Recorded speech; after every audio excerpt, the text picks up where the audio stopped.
Peace. I want to read something about Noble Drew Ali, The Sacred Drift.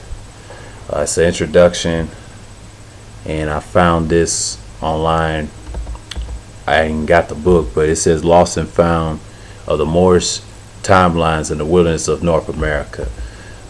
What I explained in that video of The Truth About the Moorish Science Temple of America, if you watched it, I wasn't talking about Drew Ali. I was just talking about the organization that had him killed by the elitists, and the people that had him killed knew the same thing that Malcolm got killed.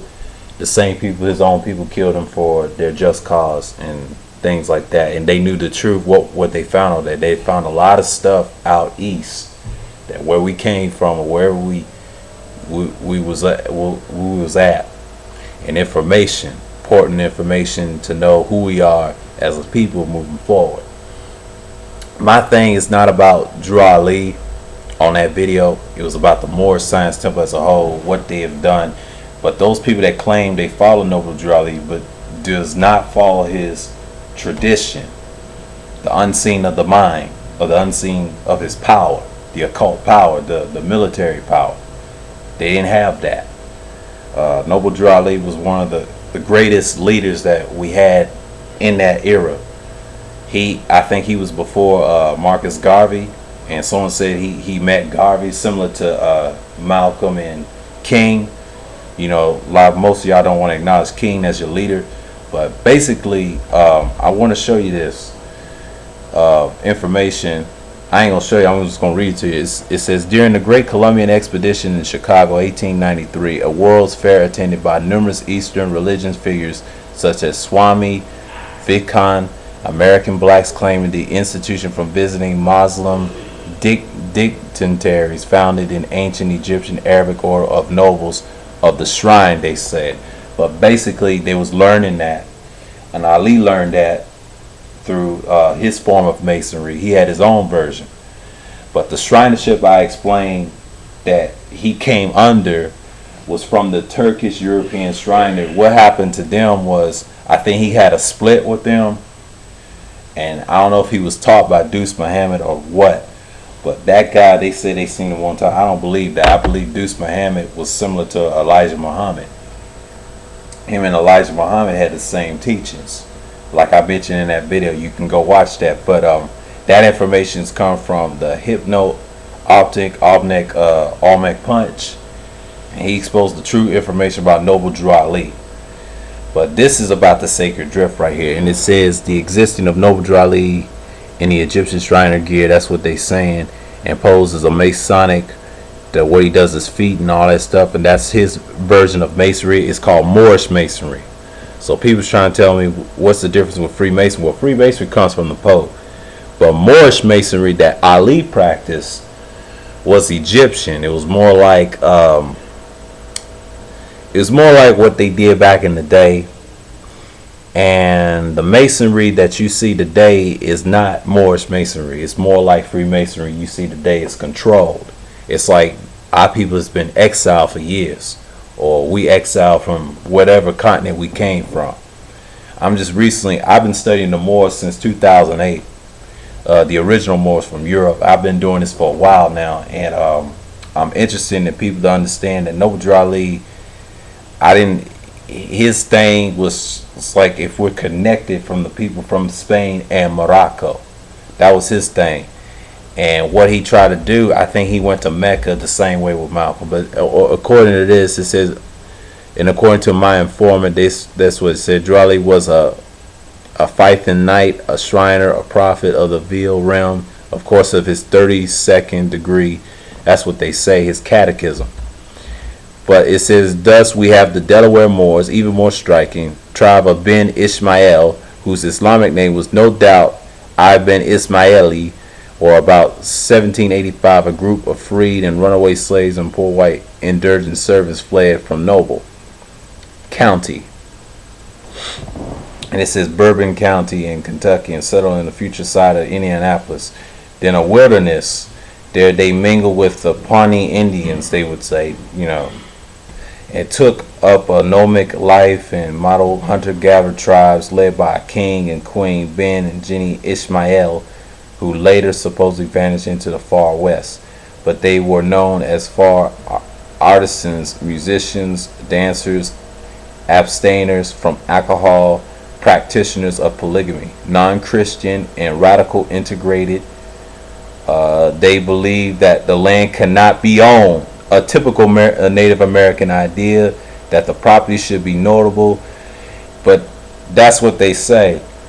There is no such thing as a society of our own.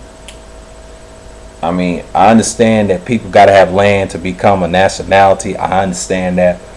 But we live in a society of the oppressor, the beast, that y'all want to call the so-called, white man or whatever, pink man, the beast or the devil, whatever. The concept devil means deceiver, right? I don't even believe in no devil. I believe the concept of the attributes of this beast has been killing everybody since, time. You saw what they did to his school. But it's not their fault, but they had help.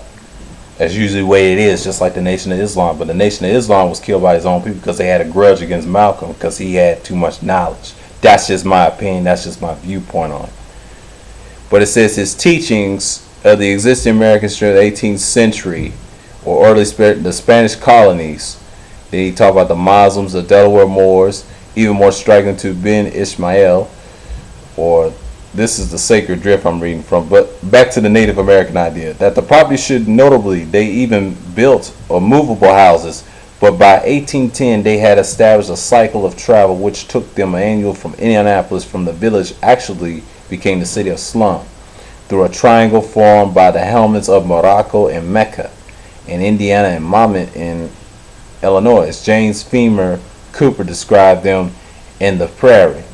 But entitled recently, literary historian believe he invented them. But later, officially, white pioneers detested Ishmaelis, and apparently the feeling was mutual. From about 1890 comes to this description of an elder. He is an anarchist, of course, and he has the instinctive envious dislike so characteristic of his people of anyone in better condition than himself. But the elder is quoted directly, but the law is against us. It is mean to crush the poor. The observer continues, but he abused the law, the courts, the rich factories, everything. The elder stated that the police should be hanged. He was ready, he said, to burn the institution of society. I am better than any man that wears store clothes. The Ishmaelis, like the I won't say this word, the Kalakakis in New Jersey, I believe, and the Jukes in New York, drew the attention of the early eugenists, and who decided that the mongrel tribe should cease to pass its evil heritage. But the tribe Ishmael, tribe of Ishmael, they say, the study in social degradation 1880 by the Reverend O.C. McCullough set the tone. But the good pastor wanted Ishmael families broken up and the men castrated. But in 1907, Indiana passed a draconian eugenics law, and the Ishmaels themselves reacted by abandoning nomadism and fleeing Indianapolis from Chicago, Detroit, and other nearby cities, but they almost vanished. But when Noble Drew Ali left Newark from Chicago in 1925, he gave his reasons. He gave as his reasons the opinion that the Midwest was closer to Islam. So he's saying, like, in historical roots of the true Islam or whatever you want to call it. Noble Drew Ali, in my view, he was a great leader. I might not agree with some of his teachings, but I respect what he practiced, because a lot of people actually did this stuff, That's why you don't have people today believe in his concept. And this is what I think about Noble Drew Ali.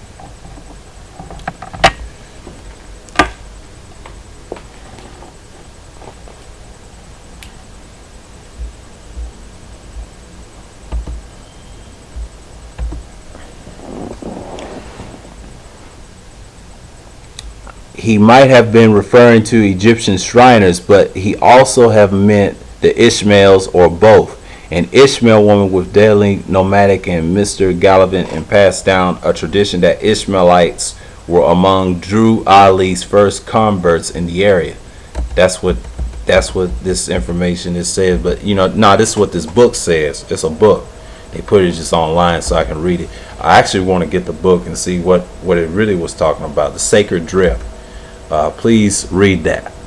Other reasons are given for the move to Chicago: that the Moors were persecuted for refusion of conscription during World War I, or that Drew Ali was discomfited by the appearance of Russo-Syrian peddler of sheiks and raincoats named Abdul Wali Farad Muhammad Ali, who began to lure some of the Moors away to his own brand of Islam. That's your Wallace died for Farad Muhammad. He destroyed Noble Drew Ali's original school and had him killed. So yeah, it says the Arab model apparently tainted with race hatred, but the white man as the blue-eyed devil. That's what they taught. Elijah Muhammad was taught by Wallace died Farad Muhammad. Okay, I don't agree with him or Elijah Muhammad. Noble Drew Ali, his teaching was similar to Malcolm's in my view, but they were both assassinated. Think about it. But this may or may not be the same Wallace Farad who later, according to Moorish legend, they say, convinced Elijah Muhammad to leave Moorish science and set up his own nation of Islam. The black Muslims that you see today, so-called black Muslims, known as the Nation of Islam. They was born out of that guy, but all these guys came from Noble Drew Ali, but Drew Ali was taught by Deuce Muhammad. If you watch The Truth About the Moorish Science Temple, that's the truth about him. But my views on Drew Ali, he was a great messenger. That's all he was. He had mistakes. He ain't perfect. But I'm not shunning the Moors down, the original Moors. But the people that's part of the Moorish Science Temple, I'm shunning their doctrine that I don't agree with. I disagree certain principles they practice. It's good science, that's good, but I disagree with on the views of their philosophy. That's all, and it has nothing to do with Islam. I didn't expose that years ago. I've seen what it's about. I've seen what other religions about as well. And the Moorish Science Temple entered its golden age, they say. But on joining the temple, converts were given new names, new surnames, Bey or El, they would say, but and to wear their fezzes at all times. That's what they said. But meat, alcohol, and smoking, they said meat and alcohol were smoking were forbidden, along with shaving, cosmetics, and hair straighteners.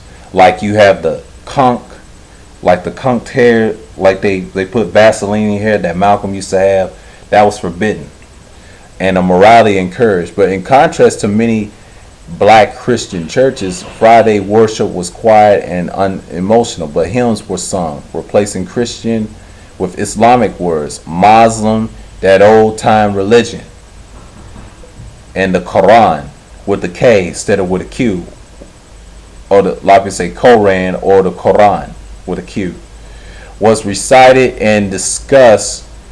A sermon was given, but men and women sat separately and prayed Allah, the Father of the universe, the Father of love, truth, peace, freedom, and justice. Allah is my protector, my God, and my salvation by night and day through his holy prophet Drew Ali. Amen. That's what they was taught. But Drew Ali found out that he had his own spirit, and what happened to him, he got revolutionary at the end. I believe he got revolutionary at the end. Drew Ali did some good things. I did some more research on him recently. I'm just recently coming into understand who he was now. Dawood broke this down in his tapes. Everybody else broke this down. Ali was a great leader. I'm not gonna get on him It's just people are so far divorced from the original school of the Moorish Science Temple of a difference between black and white. That's why Dawood exposed that. It's just what it is, and it's just they had a good message back then. It's just it failed. Now we can't go back as that. That's why we have conflict. So members were issued nationality cards or passports. That's what they practiced back then. But a copy of the divine constitution bylaws, as new temples opened in Pittsburgh, Detroit, Baltimore, and other cities throughout the Midwest and South. Grand sheiks, governors, elders were appointed. Charitable work was carried out. And Drew Ali was praised by the press for his community spirit. But the Moors paraded in fancy dress. That's what they try to say, with camel and weekly newspaper. But the Moorish guide appeared. A company was set up to manufacture old Moorish health products such as antiseptic bath compound and oil, blood purifiers, and other traditional herbal remedies and teas. Not magic spells and nostrums as some historians claim. Okay. So he did a little different. Okay. New holidays were celebrated, including Drew Ali's birthday, the Moorish Tag Day. That's interesting. This is part of it in the Sacred Drift. Sunday schools were taught from the Quran question for children, so-called catechism, where some ascetic hints of the inner teaching may be discerned. But what is art? Art is Allah. Truth is defined as holy breath. Mecca is the site of Eden. The continent of Africa is actually Eden itself, in a sense. But the true name of the first man is known only for the executive rules of Abdab Chamber, third heaven, they say. But the higher Masonic initiates, devil and angel, are names from the lower and higher selves. But the devil was made by the Elohim, the seven creator, and the seven eyes of Allah. But the truth, Satan, was nothing but the shadow of our lower selves and will pass away. Moorish Science Temple was officially incorporated in 1928. In the same year, Drew Ali inaugurated Unity Hall. And that's what he did. He did a lot of good stuff before he got assassinated. A meteoric success brought the disaster in its wake, but the young and fanatic Moors had taken flashing their cards at the people to the street, ranting about the overthrow of the European civilization. They did some revolutionary stuff. They wasn't like these Moors today that's bought payoff by the Jesuit order, the CIA, or the Zionist Jewish control or Turkish control conspiracy by the same people that's oppressing you through financial gain and conspiracy gatekeeping theories and madness and bombardment and misinformation. Drew Ali was just a messenger to me. It's just a fact that people need to understand. This man has brought knowledge of study of Europe. It's just everybody's got their own interpretations about him. So I'm just reading for the Sacred Drift. He was a great messenger, but don't take him literally, because there's other great messengers beside him. They had the same teaching. They studied Noble Drew Ali. I have. It's been like I studied him since last year. Now I'm studying him again this year to brighten y'all to understand that he was just a great messenger. He just made a few mistakes. I wish he would have had more, more information, just like Malcolm did. But their lives was cut short, or I don't know if it was cut short or not. But depends on how they lived. But and they said the European civilization, right? But the police took notice. An official in Detroit later described those fellows, what a terrible gang. That's what they described the Moors, and that's the beast describing the Moors back then. But the thieves and cutthroats wouldn't answer anything and wouldn't sit down when you told them, pretending they didn't understand you, but that they were Moors from Morocco. They never saw of Morocco. Those Moors never saw anything before they came to Detroit except Florida and Alabama. But the sex hidden wealth attracted unscrupulous and shady types, and they talking about the ones that never saw Morocco. But Drew Ali did went to Mecca, I believe, in the information. So I'm going to read this, and it says, who achieved high position and milked faithful and began conspire against the prophet himself. But Drew issued a warning to both the rowdies and the conspirators. Now the thugs that is mentioned. Okay, so it's mentioned about the thugs. The thugs took down the original school of Noble Drew Ali. That's why they're divided today. That's why everybody's divided today. They can't come together because his tradition. If you go back to his tradition and the covenant of Marcus Garvey, you will understand what's going on to the world today. It's the same thing that Malcolm taught. It just boils down to whose side you're on, his or mine. What is your solution? Okay, what is your solution? My solution is have a land, a nationality, and responsibility, and liberate our people. But to have that, you have to have a military that's strategic and smart, and a select few of people like Nat Turner did. Or you can be righteous and be militant at the same time. That's what Noble Drew Ali tried to do. That's what Malcolm tried to do. But it's always a few of our own try to take us down, like Malcolm talked about the house Negro versus the field Negro, and that was symbolic how he spoke that about the plantation. That really what really got him killed. In my view, that's what really got him killed. He was really exposing Muhammad, and when he talked about Kennedy, that was it. He just got tired. They got tired of Malcolm. Malcolm was getting too powerful. He knew everything what they was doing, and he had the knowledge. Just like Drew Ali. Drew Ali had his own knowledge, but he had his own school. But it was somebody that was going to destroy Drew Ali. Just like Malcolm had the fruit of Islam, and Farrakhan, he stole that. But the issues warning in both rowdies, conspirators, but enter the radical agitating speech while at work or on the streets. We are for peace, not destruction, but stop flashing your cards at Europeans. That's what I believe Drew Ali said this, but it causes confusion. Any member of a group members who hold miraculous feeling toward the temple or the prophet or violate the divine covenant of the Moorish movement will receive their reward from Allah for their unjust deeds. He ends with a plea to the faithful to protect their prophet, they say. They call him a prophet. I call him a messenger instead of a prophet. I know they love Drew Ali so much, but he was a good messenger. I wouldn't call him prophet. I have my views on Drew Ali, but I respect what he tried to do for our people and the ones for the people that he loved back then.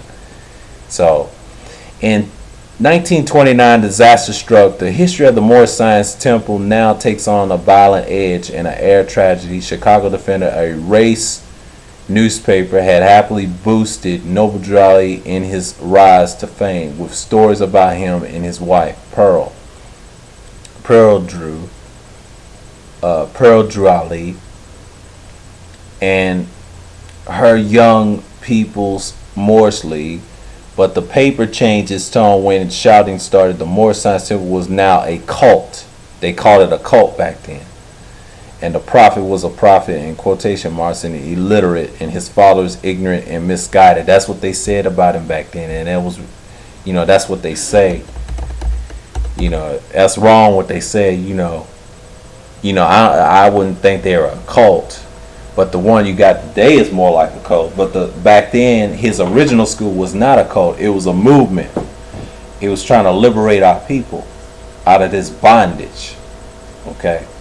The headline read, blame spit and cult for a brutal crime. That's what they say. But Claude D. Green, they say. But Noble Drew's business manager was shot and cut and stabbed 4 times in the neck and body at the Unity Club, 340 Indian Avenue, by a slaying crew of the cult. But after a citywide hunt for 40 arrests were made within an hour, Noble Drew Ali was found in hiding at 336 Indian Avenue at a feast. And an informant named Small Bay, a thug that claimed to be a Moor, sold him out just like they did in Malcolm's time. Told police that Green was the head of the breakaway group with the Moorish Science Temple, and that Drew Ali had arranged to have him bumped off by one George, they say, and he's trying to bump him off. And they said the cult leader lured girls to his a harem, but one of his 14 years old.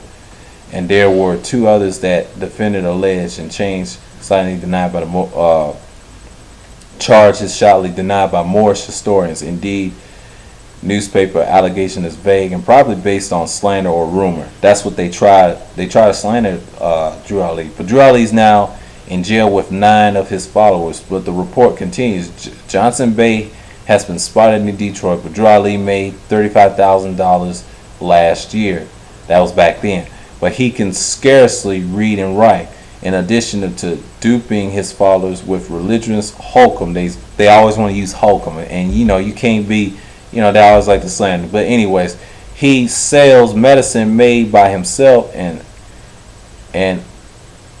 allegedly it's blessed by the Prophet Muhammad. But the ignorance of the crowd following him is appalling to the police probe brought out. That's what they try to say, but he was a good messenger. But while in jail, Drew issued a statement to his followers, though I am now in custody for you in the cause, it is all right and is well for who still believe. I have redeemed you all, and you shall be saved, and all of you even with me. But I go to the Monday, May 20th before grand jury. If you are with me, be there. Remember my laws and love one another. Prefer not a stranger to thy brother, but love and truth and peace. That's what he said. And I love you. Peace from your prophet, Noble Drew Ali. But there were 2 of his last words. They were to be his last words, but the trial apparently never took place. Never took place. Released on bond, the prophet died. Some say from severe 3rd-degree police beatings, and said assassinated by his rivals in the movement. He was assassinated.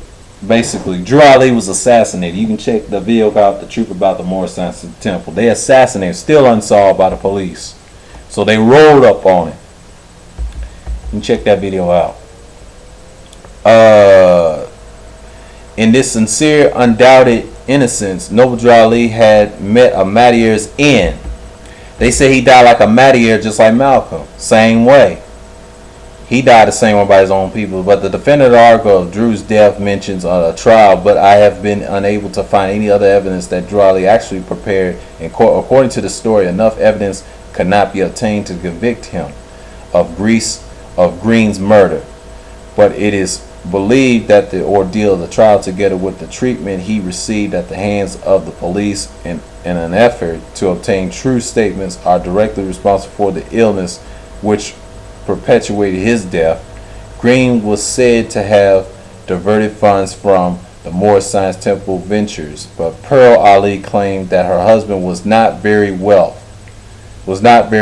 as he was devoted his entire life to service and advancement of his people. She defended her husband, and he, Noble Drew Ali. And I'm going to do a part 2 to this, of the rest of the Sacred Drift. So with that, this is Noble Drew Ali's information on the Sacred Drift. So with that, I want to say